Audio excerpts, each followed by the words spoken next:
Hello everybody, welcome to Me Ministry Channel. If you're new, please hit that like and subscribe button. Well folks, I want to address something today. Well, I want to talk largely about the Southern accents, because I'm a proud Southerner, right? And I know a lot about it. So I just want to talk about that and what it means to be Southern. From a Christian perspective, if you're new, please hit that like and subscribe button. I said that already, but I repeat.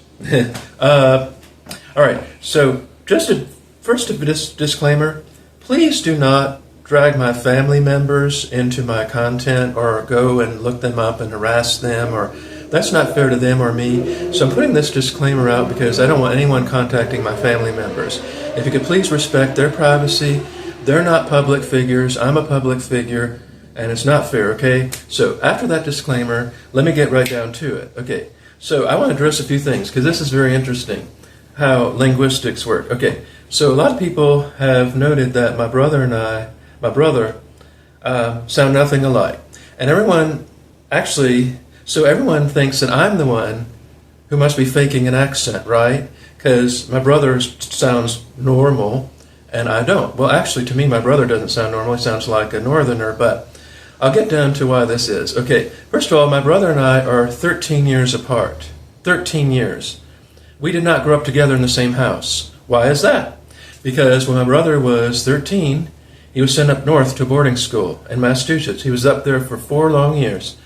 Never saw him, hardly ever. Then he went straight to college. Then he got married when I was 10 years old. Then he went into the military. So my brother and I basically were more like distant cousins than brothers. I had no really close relationship with my brother, which is sad, but that's how it is.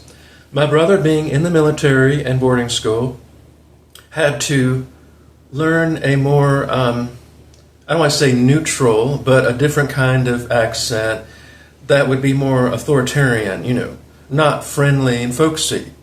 So my brother's accent, that's why it's different, okay? Case closed. Furthermore, if I were to fake an accent, wouldn't I put more effort into it, like Dr. Alan Harrelson, the Pipe Cottage guy? Now this tobacco is, this brand of tobacco is very, lacking in flavor. Okay, that's not very good, but that's what he sounds like sometimes. I know he's trying to emulate his family. They're all from the low country of South Carolina, but problem is, folks, we can't go back, and we've lost so much. And this is the point of this video, is that I believe that communists are trying to eradicate all forms of regional accents. They're trying to strip our identity so we all sound the same, talk the same, walk the same, especially the South. Why is the South targeted so much? Because as Margaret Mitchell said, the South is most resistant to communism, unlike the North and Middle West, because we are most conservative in nature. And despite Margaret Mitchell's feminist leanings, she considered herself a bona fide conservative. Gone with the Wind was not a progressive book. It was an epilogue of conservatism, traditionalism, and a yearning for hierarchy, and of the Cavaliers, which I happen to be descended from, the Cavaliers of Virginia and South Carolina, okay? But that being said, what I've noticed is that in my generation, I'm Generation X, and this is where it's split. They have done linguistic research on this, is once you get younger than baby boomer, which is once you hit Gen X, the Southern accents in particular fall apart. There are many Gen Xers who sound from the South who don't really have a distinctive Southern accent anymore. There's an unwavering stigma, I don't understand this, attached to having a Southern drawl as less educated or less intelligent. Isn't this a paradox? Because the Southern drawl at one point was considered the epitome of upper class and a leisurely class. So if you were in a leisurely class, you could afford to speak slowly. You weren't working class. You didn't have to talk all fast like the Yankees do. You could speak more slowly because you have people to do things for you and help, right? So calling the Southern drawl uneducated or even low class would be the equivalent of calling the Queen Elizabeth the way she speaks in her posh London accent. If you were to say, maybe 50 years from now, if they were to say, well, her accent sounds uneducated, that's the extreme If you think about it, that's how extreme that is. But that's how we are. That's where we are today. And why, folks? Because the South is the most hated because we believe in tradition. We're the most conservative. Well, actually, not always politically, because the Midwest kind of gets more conservative politically. But we have a traditionalism that doesn't really exist anywhere else. And we have the only true aristocracy in the country. The Southern aristocracy was the only aristocracy in the land. But you notice that New York accents are not, even though people say things about New Yorkers and New York accents, they're not quite stigmatized the way the Southern accents are. And by the way, for those that don't know, there are so many Southern accents. I mean, in Virginia alone, I could name at least 4 or 5 main ones, plus, locales of different areas. It's all disappearing. We're losing every bit of it. We're losing every little nuance, It used to be in the city of Richmond, you could tell who was from the West End or the East End by how they spoke. Okay? Now, in the city of Richmond, you might as well be in California or Michigan or somewhere else, and there's no Southern, no Richmondese anymore because, that's uneducated. So we've been programmed to believe that Southern speech is a problem, and that even the most uneducated Northern speech is okay because, it just sounds smarter. And they've done studies on this. They have actually done studies where children are asked to rate the accents. So even though they do say the Southern accents are more friendly and they would want to be friends with the person, they rated them as less smart. Whereas the Northern accents, even though they're all nasal and ugly sounding, they rated them as more intelligent. And I'm talking about your really horrible, like Buffalo and all, think of the worst Yankee accents you can think of. I always thought that Southerners actually have less accents than Northerners. But that being said, folks, I do believe there's an agenda here, and nobody really is touching on this, but Matt Walsh did a video on this. He did a video on why are we losing our accents. I think it is by design. I think they did this on purpose to control, because they want to strip the identity from people. So Gen Z today, Gen Z Southerners might as well be Yankees. They have no regional identity at all. Their identity is TikTok. Their identity is Instagrams.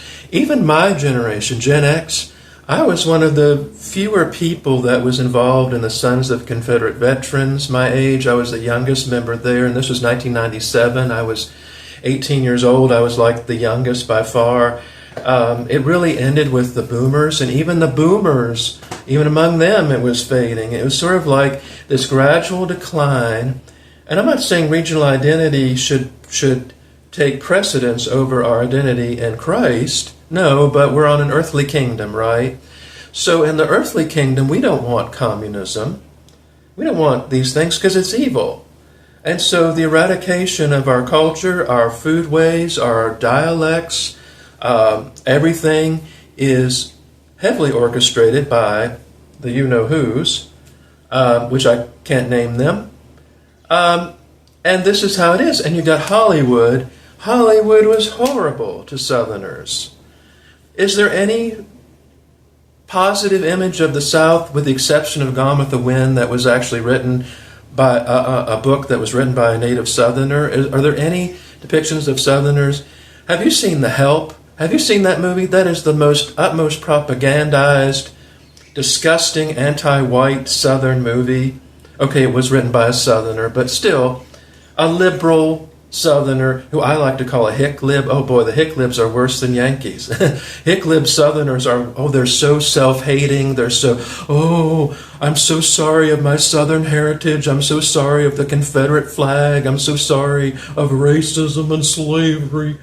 They're like this. I'd rather be around a Yankee than a hick lib Southerner who moves up north to New York or someplace like that, and they see the light, and they write all these horrible things about Southerners and how evil and racist we were. Never mind, the racism in the North, which I will get to later, but okay. So Boston, is one of the most, Boston, oh boy, no one talks about that.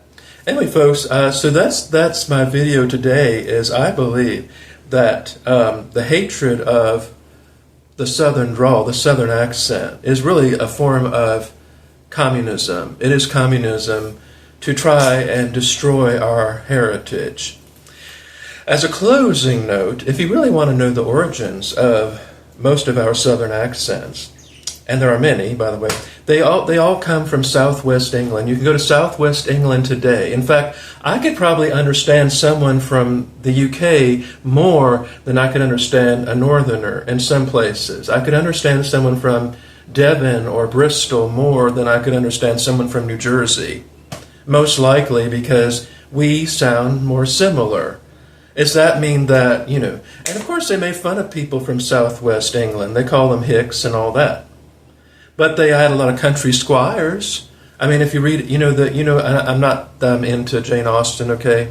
I'm very manly, but if you read into Jane Austen, a lot of her books take place at the country estate, the country squires, not the posh elites so much, but the more of the country landed gentry, which would be over here. The brothers of those people went over to Virginia and South Carolina. Those are the people that I'm from, the Wingfields, for example. The Wingfields are, my great-great-great-grandmother was Martha Ellen Wingfield of the Wingfields, which was mentioned in the novel Emma. So there's a lot of connections there. But the perception is that we're all just hicks from the sticks, that we don't have intelligence, that we can't think, and that we speak, that we sound uneducated. Doesn't make any sense, but Yankees gonna yank, and commies are gonna commie. So thank you all for watching, folks. Go to my website at meetskeletonsplace.com, and remember, folks, say a prayer for someone special today. Bye-bye.